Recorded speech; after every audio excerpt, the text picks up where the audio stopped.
Thank you so much for having me today. It is really a pleasure to be here, and thank you so much for all the work, Christine, to make this possible, and to Ben Waddell also for this invitation, this opportunity, and thank you all for being here and spending your time this afternoon here.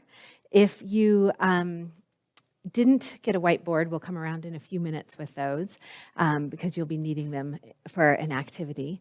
And you know, when I was invited to do this, I was asked to talk a little bit about my professional sort of work in thinking about in language and thinking about education, and also my personal work and how that and my personal journey and how that has those have sort of come together in my life, and that's a really that's an exciting thing to think about. It's also a hard thing to think about and to sort of get ready to talk to. So as I started to think about this tonight, I'm going to ask you to do an activity in just a minute, because language is all around us. It's absolutely universal. It's essential to who we are as humans. There are more than 7,100 languages currently spoken in the world, and multilingualism is the norm around this world. So language is really essential. It's part of who we are personally. It's how we communicate with others. It's our voice. It's our power. And we know here at Fort Lewis College, better than in many other places, I think, the power that language has when it's used as a weapon against children and against families, against communities. So I think that this is, I thought a lot about Dr. Boxer's talk, who I'm following as I prepared my thoughts for tonight around Fort Lewis and our history as an Indian boarding school. And I think that this work is really focused on thinking about language and the ways in which we can foster students' languages and bring those into the classroom. So before we start talking about some sort of specifics and my experiences in that, I'm going to ask you to do an activity that's called a language portrait activity, and this is drawing on the work of a linguist named Bettina Bush. And I'm going to ask you to draw a human figure on your whiteboard. And then I want you to think a little bit about the languages, the varieties of language, the modalities of language that you use now, that you have used in the past, and or that you would like to use in the future. And you might think about how these languages connect with particular places and particular people. You might think about the part of the body that you associate with those languages. And you might, if you had more than black and white, you might also be able to think about the colors that you would assign to those. Okay, so I'm going to give you a few minutes to do this yourself, and then I'm going to let you turn and talk to somebody close to you. So it sounds like you could go on talking for a while. And that's because we all have something in common, which is that we are speakers of languages in many cases. And we have these rich linguistic repertoires that we bring into every classroom, into every space that we walk into. And that is something that leads me to my sort of first fundamental principle that I want to talk about tonight, which is that language is deeply personal. Sometimes it's visible to the outside world. Sometimes we can see people's languages in the way that the language that they're speaking, right? And sometimes it's not necessarily visible to the outside world. So you might think about your own linguistic repertoire, or the languages that the person you were speaking with was sharing with you, the parts of themselves that maybe languages they used to speak, or languages that they heard around them, right? Languages that they hope to speak. All of that is deeply within us. And so as I tell you a little bit about my experiences today as a language learner, we all have experiences as language learners at some points in our lives. It starts with something personal, right? I am the child of cultural anthropologists, and I was born in Norway. I lived there till I was 2.5. I don't speak Norwegian anymore. When I was 2.5, I spoke a toddler version of Norwegian and English, and there's a few words in my vocabulary that I think of as sort of family terms, things that There's really no word in English that feels the same that we use, right? But I don't speak Norwegian anymore. When I was 2.5, we moved to New Zealand, and I grew up there till I was almost 11. And you can't tell now, but I grew up with a Kiwi accent. And I knew that I was American. My parents are American, but I didn't really know what that meant or what that felt like. I really felt like and associated with that Kiwi accent, with being a New Zealander. And when I was 11, we moved to the United States, to Oregon, where I lost my New Zealand accent. And I'll tell you a little bit more about that in a little while. And that really brings me to this sort of second idea, that language is fundamentally social, right? That it's about our interaction. We use language to accomplish things every day. We use language differently based on who we're talking to and what we're doing. And so when I think about learning new languages, that's a very social process too. I had a really incredible experience as a child. When I was 6, I went on sabbatical with my parents to Tuvalu, which is a Polynesian atoll country that has the very dubious honor of being likely to be one of the first countries totally submerged by global warming. And I lived with my parents on the northernmost atoll of Nanumea, and my parents have been doing field work and had a close connection with the Nanamean community for 50 years this year, which is a pretty remarkable length of time, and a lot of changes have happened. And so this is me in 1984 with my sister and Pauline and Taupea, who were kids who lived next door, and my sister was too young to go to school, so their mother looked after my sister Claire also. And when I was learning Nanamean, it was really the language of friendship. It was the language that allowed me to play with kids on the playground. It was the language that allowed me to figure out what kids were saying if I was getting teased. And yes, it was the language of school and it was the language of church, but really for me, it was in this moment social, right? It was about friendship. And when we think about learning languages, it's the interactions that really support that language learning, right? We know that you might have put on your linguistic repertoire somewhere that you took years of a language that you don't really speak now in school, right? It really is those interactions that bring language to life. And when we think about interaction, I also think about this idea that when throughout our entire lives, we are socialized into particular ways of using language. We all are, right? From the moment that we are little and we talk with our relatives or we watch our adults around us interact, we are learning how to do that task, how to do that thing that we are doing. And this is a picture of me with my mom, and I'm clearly learning things, right? What am I learning here? I mean, when I looked at this picture, I feel like the slant of our pencils is even the same, right? The angle of our elbows is very similar.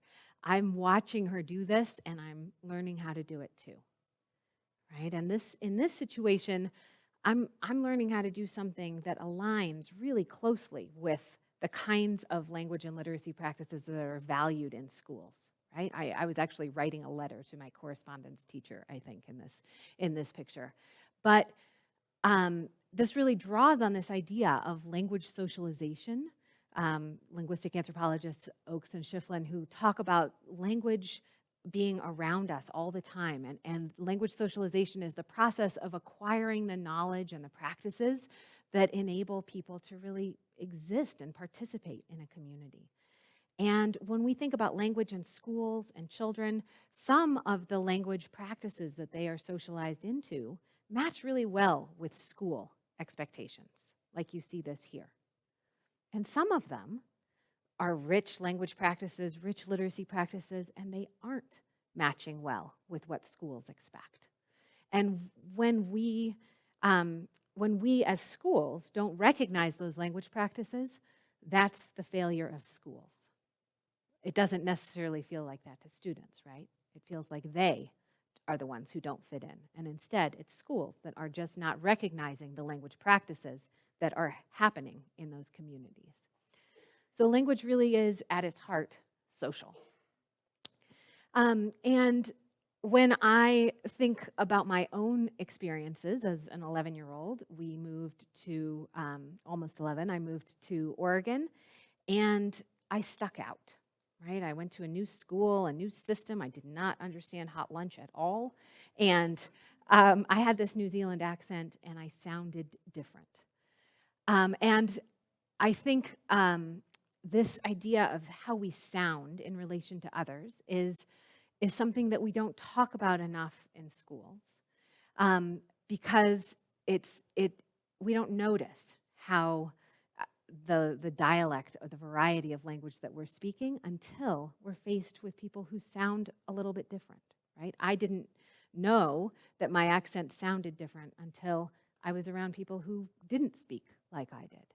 And so I think that this idea of dialects is something that we need to think about a lot in schools also. Dialects are varieties of language that are associated with particular groups of people or regions. And a lot of times when I do this language portrait exercise, dialects are not something that initially come up when people think about their languages. So I'm going to give you a second to think and take a look at yours one more time as I'm talking about this. There are vocabularies, there are grammars, there are accents of English that you may speak, or that you may know that other people speak, or that you have spoken in the past, that are associated with particular groups and particular regions. And one of the things that's really important to know about dialects is that they often are regarded as substandard dialects. They're seen negatively from a deficit perspective. So when I first came to the United States on my first day, I sat down and it was a spelling test. I really hope that this would not happen today, but I had to take that spelling test. And the teacher started going through the words, and I was like, okay, no problem, I got this. They were all like OR words in American English, which are OUR words in British English. And when I got that test back, I had an F at the top of my test.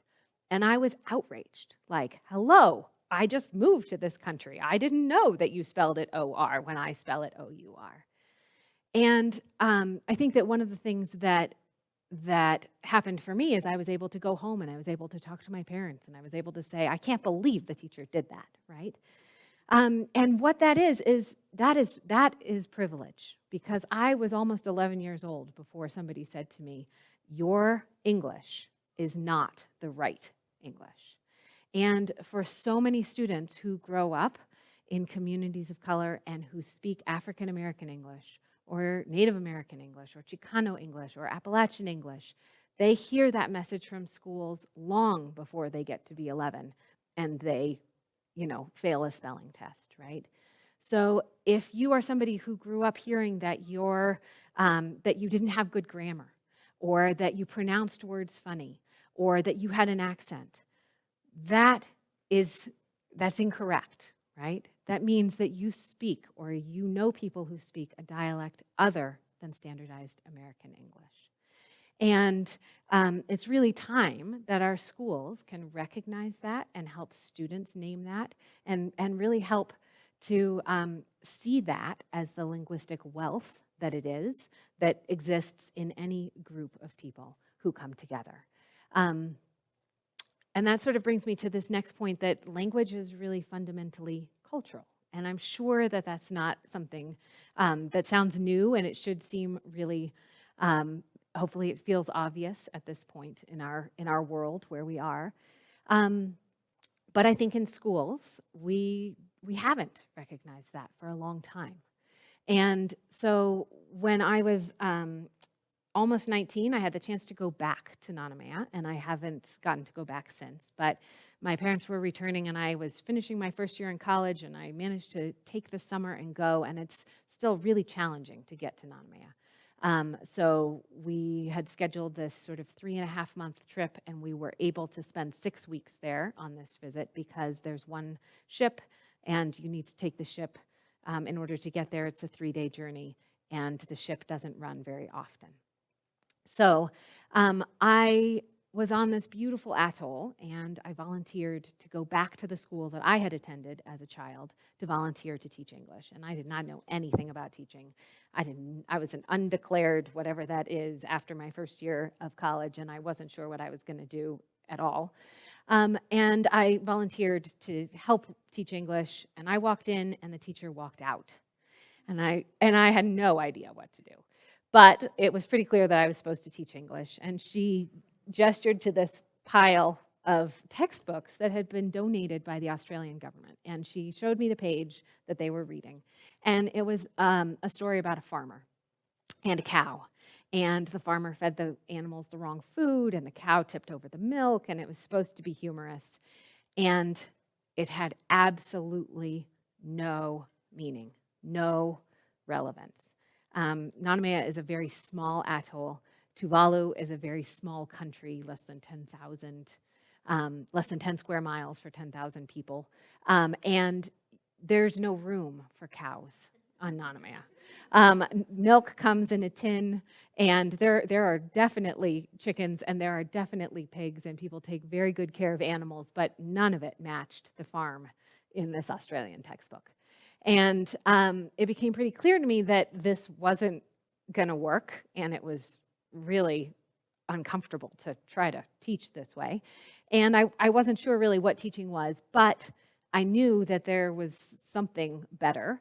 And I really wanted to learn from these students who were really not very much younger than me. They taught me how to bake in a 40-gallon drum, and I taught them some American sort of terms for things. They taught me Tuvaluan.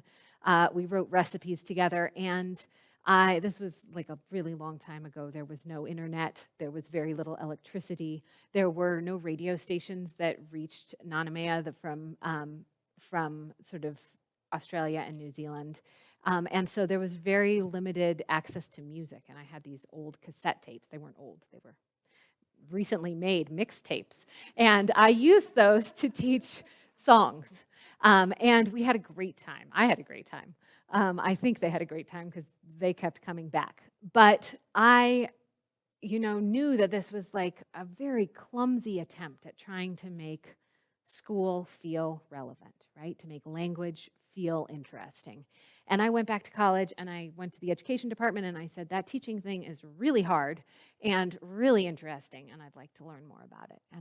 And I graduated with a teaching credential and became an elementary teacher.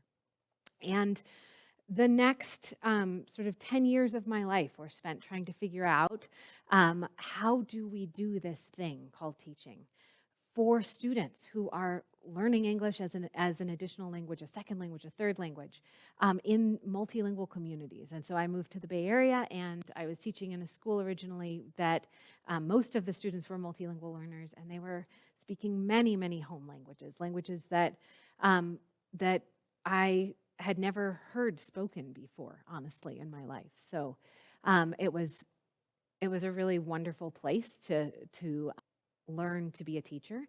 And it was a place that helped me continue to ask these questions. What are we doing in schools to support students' language learning?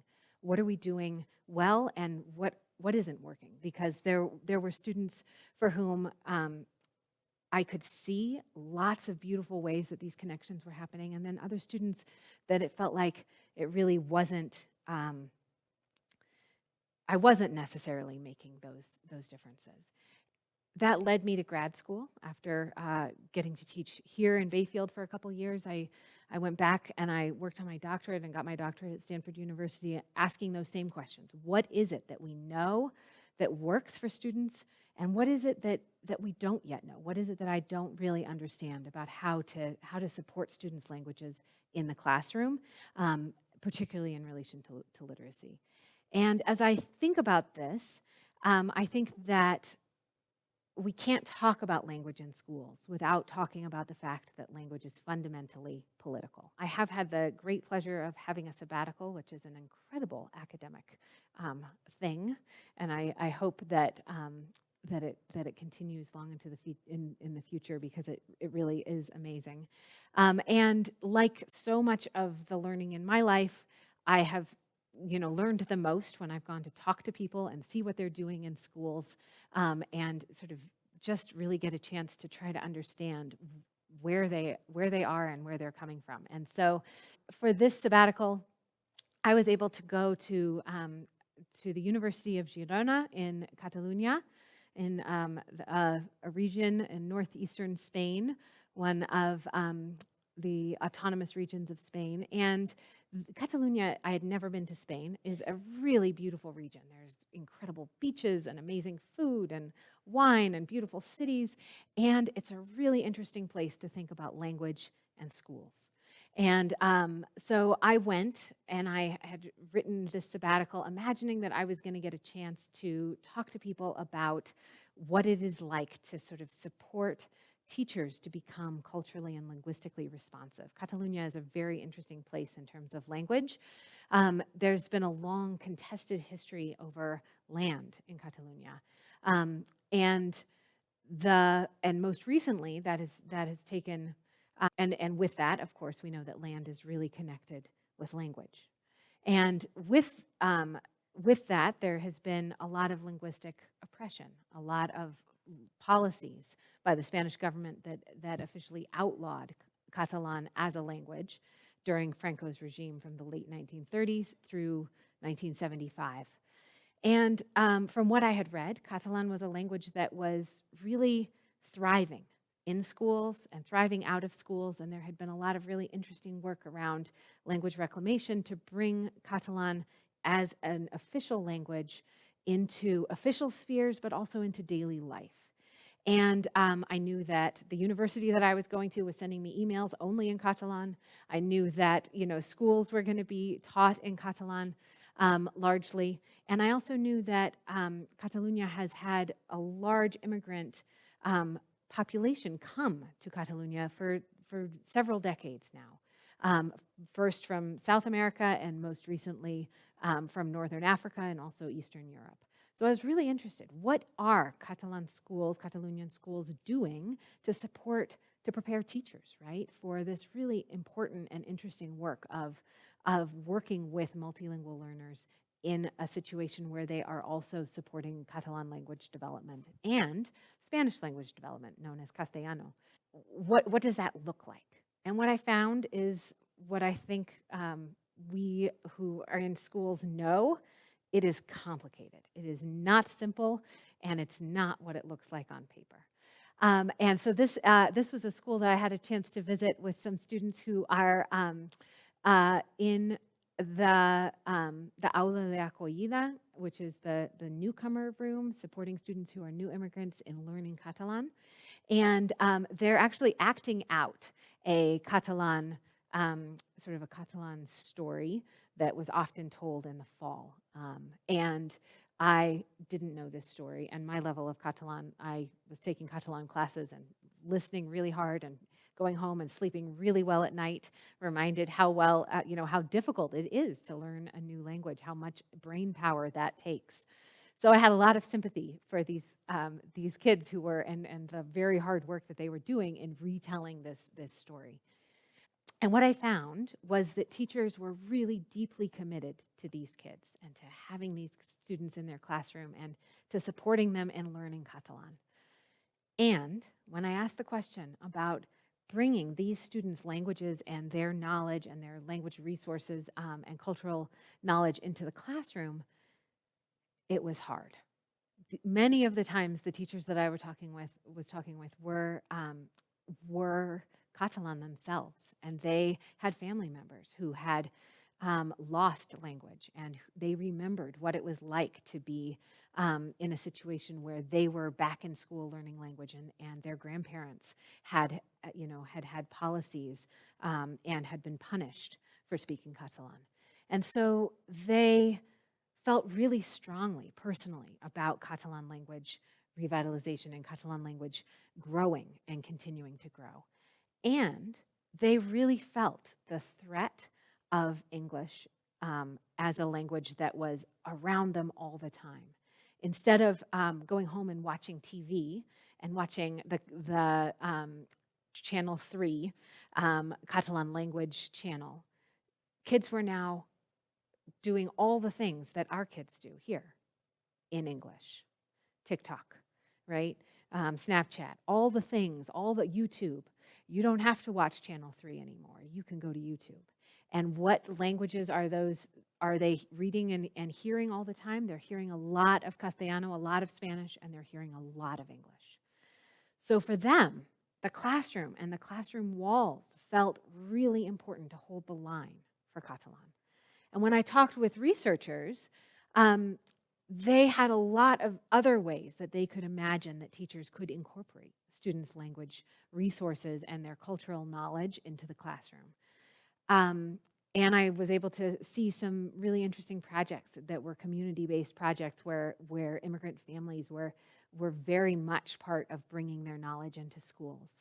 But what I saw was, and I heard, was just how political those decisions are and how personal and how very much, as in this case, how cultural that work is. And I was reminded that things are complicated. Schools are complicated places, and that the work that we are doing is very far from over. That every day, the choices that teachers make are political decisions, but they have a huge impact on students' lives, on how students feel about their languages, about how students feel about their communities, about their identities as a language speaker, as somebody who is competent and has a rich linguistic repertoire.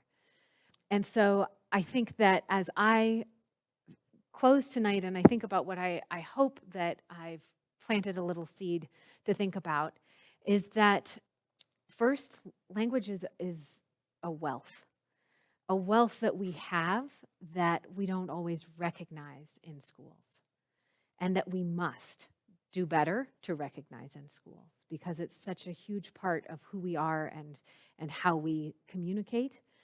And secondly, that this work that so many of the colleagues that are in this room tonight are continuing to do, and so many of the people who I see a lot of future educators out there also, or current educators are doing, is really vital work. And that this opportunity to really foster students' languages, to recognize them first, to foster those languages in the classroom and create a place that allows them to feel seen and to expand those linguistic repertoires so that, yes, they develop standardized English that is still important for academic success. And they realize that the dialects and the languages that they speak are sources of incredible knowledge that have places in the classroom walls. And I want to close with a quote by Paris and Alim, who are the scholars that are building on many other scholars in terms of asset-based and responsive and relevant pedagogies. But as they talk about culturally sustaining pedagogy, is really centrally about love. It's a love that can see our young people as whole versus broken when they enter schools, and a love that can work to keep them whole as they grow and expand who they are and can be through education. Thank you.